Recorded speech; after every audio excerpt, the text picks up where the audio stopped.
और मुंबई में देवेंद्र।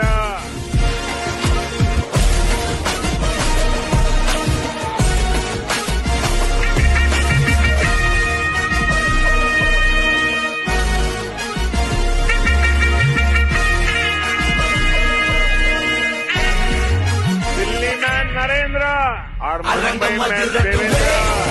नरेंद्र देवेंद्र का ये फॉर्मूला सुपर हिट रहा है, सुपर हिट। नरेंद्र देवेंद्र का ये फॉर्मूला सुपर हिट रहा है, super hit. Ladies and gentlemen, may I please have your attention? Please have your tickets in hand.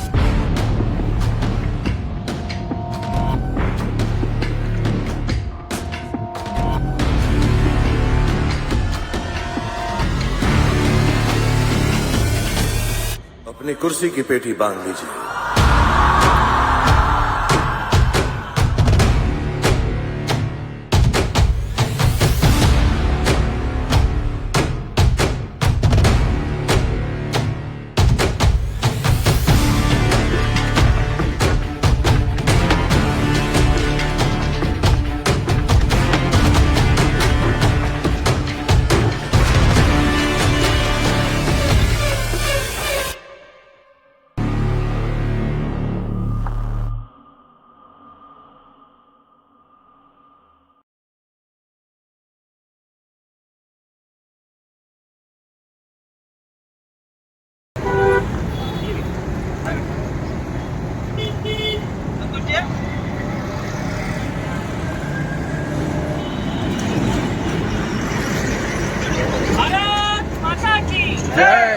Bharatiya Janata पार्टीचा वंदे वंदे छत्रपती शिवाजी महाराज की जय जय जय जय जय भवानी, जय जय जय जय जय शिवाजी।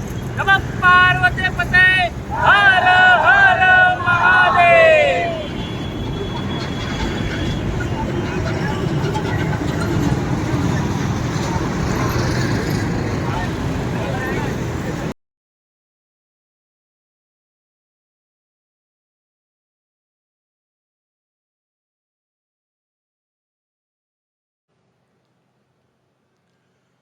महाराष्ट्र के राज्यपाल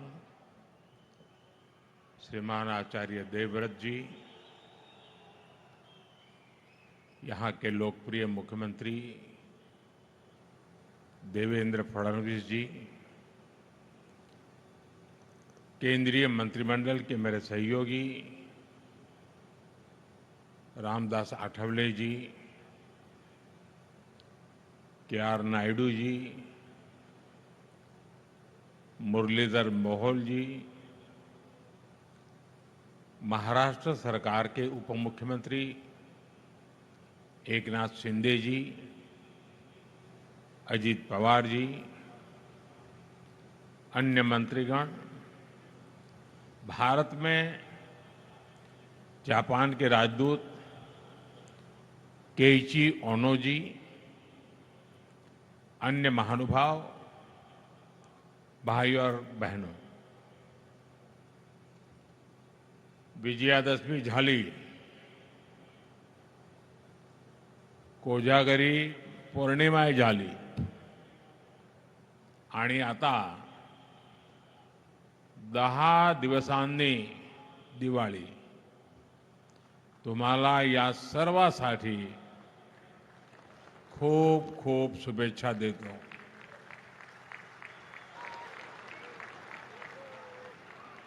साथियों, आज मुंबई का लंबा इंतजार खत्म हुआ। मुंबई को अब अपना दूसरा इंटरनेशनल एयरपोर्ट मिल गया है। ये एयरपोर्ट इस क्षेत्र को एशिया के सबसे बड़े कनेक्टिविटी हब के रूप में स्थापित करने में बड़ी भूमिका निभाएगा। आज मुंबई को पूरी तरह से अंडरग्राउंड मेट्रो भी मिली है। इससे मुंबई में ट्रैवल और आसान होगा, लोगों का समय बचेगा। ये अंडरग्राउंड मेट्रो विकसित होते भारत का जीवंत प्रतीक है। मुंबई जैसे व्यस्त शहर में जमीन के नीचे और वो भी ऐतिहासिक बिल्डिंगों को सुरक्षित रखते हुए ये शानदार मेट्रो बनाई गई है। मैं इससे जुड़े श्रमिकों और इंजीनियर्स को भी आज बधाई देता हूं। साथियों, ये समय भारत के नौजवानों के लिए अनगिनत अवसरों का समय है। कुछ दिन पहले ही देश की अनेक आईटीआई को इंडस्ट्री से जोड़ने के लिए 60,000 करोड़ रुपए की पीएम सेतु स्कीम लॉन्च हुई है। आज से महाराष्ट्र सरकार ने सैकड़ों आईटीआई और तकनीकी स्कूलों में नए प्रोग्राम का शुभारंभ किया है। इसके स्कूलों में पढ़ने वाले बच्चों को भी drone, robotics, electric vehicle, solar energy, green hydrogen ऐसी अनगिनत नई टेक्नोलॉजी की ट्रेनिंग मिल पाएगी। मैं महाराष्ट्र के युवाओं को बहुत बहुत शुभकामनाएं देता हूं। साथियों, आज इस बड़े अवसर पर मैं महाराष्ट्र के सपूत लोक नेता दीबा पाटिल जी को भी याद कर रहा हूं। उन्होंने समाज के लिए, किसानों के लिए जिस सेवा भाव से काम किया वो हम सभी के लिए प्रेरणा है। उनका जीवन समाज जीवन में काम करने वालों को हमेशा प्रेरित करता रहेगा। साथियों, आज पूरा देश विकसित भारत के संकल्प की सिद्धि में जुटा है। विकसित भारत यानी जहां गति भी हो और प्रगति भी हो,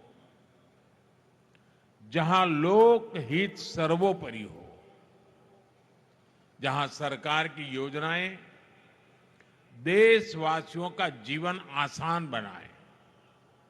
अगर आप बीते 11 वर्षों की यात्रा पर नजर डालें तो भारत के कोने कोने में इसी भावना से तेज गति से काम हो रहा है। जब Vande Bharat semi high speed ट्रेनें पटरियां पर दौड़ती है, जब बुलेट ट्रेन का काम रफ्तार पकड़ता है, जब चौड़े हाईवे और एक्सप्रेसवे नए शहरों को जोड़ते हैं, जब पहाड़ों को चीरकर लंबी टनल्स बनती हैं, जब लंबे और ऊंचे सी ब्रिज समंदर के दो किनारों को जोड़ते हैं, तब भारत की गति भी दिखाई देती है और भारत की प्रगति भी दिखाई देती है। तब भारत के नौजवानों की उड़ान को नए पंख लगते हैं। साथियों, आज का कार्यक्रम भी इसी सिलसिले को आगे बढ़ा रहा है। नवी मुंबई इंटरनेशनल एयरपोर्ट एक ऐसा प्रोजेक्ट है जिसमें विकसित भारत की झलक है। ये छत्रपति शिवाजी महाराज की धरती पर बना है और इसका आकार कमल के फूल जैसा है। यानी ये संस्कृति और समृद्धि का जीवंत प्रतीक है। इस नए एयरपोर्ट से महाराष्ट्र के किसान यूरोप और मिडिल ईस्ट के सुपरमार्केट से भी जुड़ जाएंगे। यानी किसान की ताजा उपज, फल, फूल, सब्जी और मछुआरों के उत्पाद तेजी से ग्लोबल मार्केट तक पहुंच पाएंगे। इस एयरपोर्ट से यहां आसपास के छोटे और लघु उद्योगों के लिए एयरपोर्ट की लागत कम होगी। यहां निवेश बढ़ेगा, नए उद्योग, नए उद्यम लगेंगे।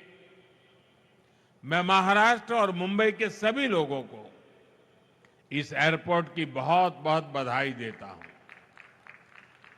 साथियों, जब सपनों को सिद्ध करने का संकल्प हो, जब देशवासियों तक तेज विकास का लाभ पहुंचाने की इच्छा शक्ति हो, तो नतीजे भी मिलते हैं। हमारी हवाई सेवा और इससे जुड़ी इंडस्ट्री इसका बहुत बड़ा प्रमाण है। आपको याद होगा 2014 में जब देश ने मुझे अवसर दिया तो मैंने कहा था कि मेरा सपना है कि हवाई चप्पल पहनने वाला भी हवाई सफर कर सके। इस सपने को पूरा करने के लिए बहुत जरूरी था कि देश में नए नए एयरपोर्ट बनाए जाए। हमारी सरकार ने इस मिशन पर गंभीरता से काम शुरू किया। बीते 11 साल में देश में एक के बाद एक नए एयरपोर्ट बनते चले गए। साल 2014 में हमारे देश में सिर्फ 74 एयरपोर्ट थे। आज भारत में एयरपोर्ट की संख्या 160 को पार कर गई है। साथियों, जब देश के छोटे छोटे शहरों में एयरपोर्ट बनते हैं तो वहां के लोगों को हवाई सफर के लिए विकल्प मिलने लगता है। और इसमें भी पैसे की मुश्किल कम करने के लिए हमने उड़ान योजना शुरू की ताकि सस्ते में लोगों को हवाई जहाज का टिकट मिल पाए। उड़ान योजना की वजह से बीते दशक में लाखों लोगों ने पहली बार हवाई सफर किया है, अपना सपना पूरा किया है। साथियों, नए एयरपोर्ट बनने और उड़ान योजना से लोगों को तो सुविधा मिली है और साथ ही भारत दुनिया का तीसरा बड़ा डोमेस्टिक एविएशन मार्केट भी बना है। अब तो हमारी एयरलाइंस लगातार अपना विस्तार कर रही है और लोगों के लिए आश्चर्य होता है जब दुनिया के लोग जानते हैं अकेले हिंदुस्तान से इन दिनों हवाई जहाज बनाने वाली कंपनियों के पास करीब करीब 1000 नए हवाई जहाज का ऑर्डर बुक पड़ा है। इससे नए pilots, cabin crew, engineers, ground workers के लिए नए अवसर बन रहे हैं। साथियों, जब जहाज बढ़ते हैं तो मेंटेनेंस, रिपेयर का काम भी बढ़ता है। इसके लिए भी हम भारत में ही नई सुविधाएं बना रहे हैं। हमारा लक्ष्य है कि इस दशक के अंत तक भारत एक बड़ा एमआरओ हब बने। इसमें भी भारत की युवाओं के लिए रोजगार के अनेक नए अवसर बन रहे हैं। साथियों, आज भारत दुनिया का सबसे युवा देश है। हमारी ताकत हमारे नौजवान है। इसलिए हमारी हर नीति का फोकस युवाओं को ज्यादा से ज्यादा रोजगार के अवसर देने पर है। जब इंफ्रास्ट्रक्चर पर अधिक निवेश होता है तब रोजगार पैदा होता है।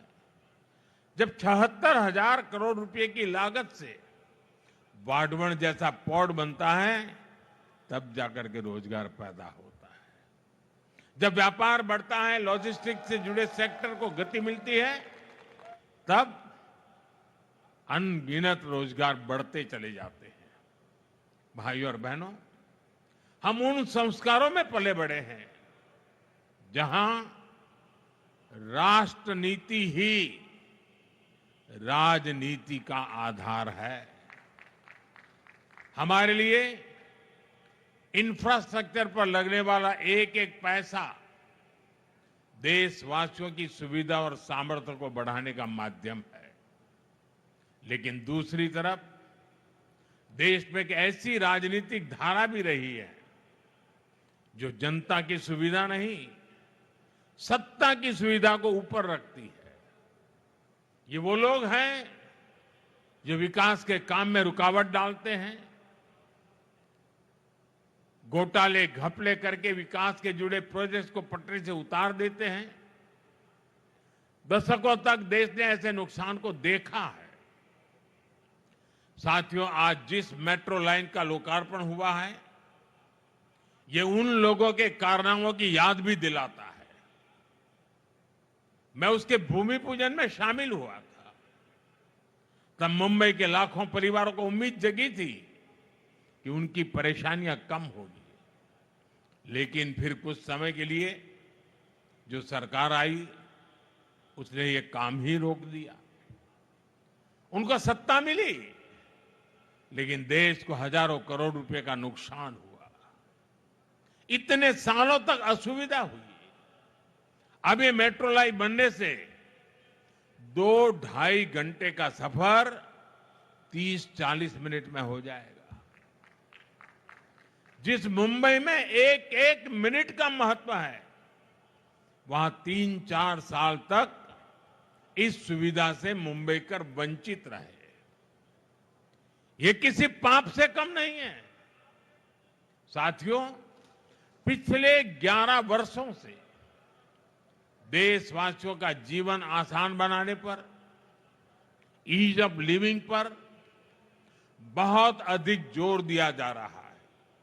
और इसलिए rail, road, airport, metro, electric bus, ऐसी हर सुविधा पर अभूतपूर्व निवेश किया जा रहा है। अटल सेतु और कोस्टल रोड जैसे प्रोजेक्ट्स बनाए गए हैं। साथियों, हम यातायात के हर माध्यम को भी आपस में जोड़ रहे हैं। प्रयास है कि लोगों को सीमलेस ट्रैवल मिले, एक माध्यम से दूसरे माध्यम तक भटकने की मजबूरी न रहे।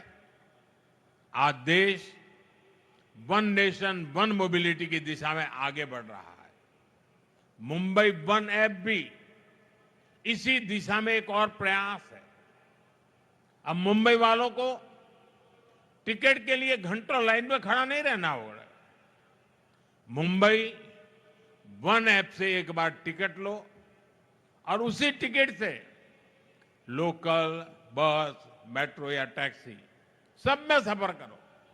साथियों, मुंबई भारत की आर्थिक राजधानी के साथ भारत के सबसे वाइब्रेंट शहरों में से एक है। इसलिए 2008 में आतंकियों ने भी मुंबई शहर को बड़े हमले के लिए चुना। लेकिन तब जो कांग्रेस की सरकार सत्ता में थी, उसने कमजोरी का मैसेज दिया, आतंकवाद के सामने घुटने टेकने का संदेश दिया। अभी अभी हाल में कांग्रेस के एक बड़े नेता, जो देश के गृह मंत्री तक रह चुके हैं, उन्होंने एक इंटरव्यू में बहुत बड़ा खुलासा किया है। उन्होंने दावा किया है कि मुंबई हमले के बाद हमारी सेनाएं पाकिस्तान पर हमला करने को तैयार थी। पूरा देश भी उस समय यही चाहता था। लेकिन उस कांग्रेस नेता की माने तो किसी दूसरे देश के दबाव के कारण तब कांग्रेस सरकार ने भारत की सेनाओं को पाकिस्तान पर हमला करने से रोक दिया था। कांग्रेस को यह बताना होगा कि वो कौन था जिसने विदेशी दबाव में फैसला लिया, जिसने मुंबई की देश की भावना से खिलवाड़ किया, और देश को ये जानने का हक है कांग्रेस की इस कमजोरी ने आतंकवादियों को मजबूत किया, देश की सुरक्षा को कमजोर किया, जिसकी कीमत देश को बार बार जाने गंवाकर चुकानी पड़ी। साथियों, हमारे लिए देश और देशवासियों की सुरक्षा से बढ़कर कुछ भी नहीं है। आज का भारत दमदार जवाब देता है। आज का भारत घर में घुसकर मारता है। ये दुनिया ने ऑपरेशन सिंदूर के दौरान देखा भी है और गर्व की अनुभूति भी की है। साथियों, गरीब हो, नियो मिडिल क्लास हो, मिडिल क्लास हो, इनका सशक्तिकरण आज देश में प्राथमिकता है। जब इन परिवारों को सुविधा मिलती है, सम्मान मिलता है, तब इनका सामर्थ्य बढ़ता है। देशवासियों के सामर्थ्य से देश सशक्त होता है। अभी जीएसटी में जो नेक्स्ट जनरेशन रिफॉर्म्स हुए हैं, जो चीजें सस्ती हुई है, उससे भी देश के लोगों का सामर्थ्य बढ़ा है। मार्केट से आए आंकड़े बताते हैं कि इस बार नवरात्र में बिक्री के कई सालों के रिकॉर्ड टूट गए हैं। रिकॉर्ड संख्या में लोग scooter, bike, TV, fridge, washing machine, ये सब कुछ खरीद रहे हैं। साथियों, जिससे देशवासियों का जीवन बेहतर हो, जिससे देश को ताकत मिले, हमारी सरकार आगे भी ऐसे ही कदम उठाती रहेगी। लेकिन मेरा आपसे भी एक आग्रह है, स्वदेशी को अपनाइए। गर्व से कहो, ये स्वदेशी है। ये हर घर का, हर बाजार का मंत्र होना चाहिए। हर देशवासी स्वदेशी कपड़े, जूते खरीदेगा, स्वदेशी सामान घर लाएगा। अगर किसी को गिफ्ट देनी है तो स्वदेशी देगा, तो देश का पैसा देश में ही लगेगा। इससे भारत के ही श्रमिक को काम मिलेगा, भारत के नौजवानों को रोजगार मिलेगा। कल्पना कीजिए, जब पूरा भारत स्वदेशी को अपनाएगा तो भारत का सामर्थ्य कितना बढ़ जाएगा। साथियों, महाराष्ट्र देश के विकास को गति देने में हमेशा आगे रहा है।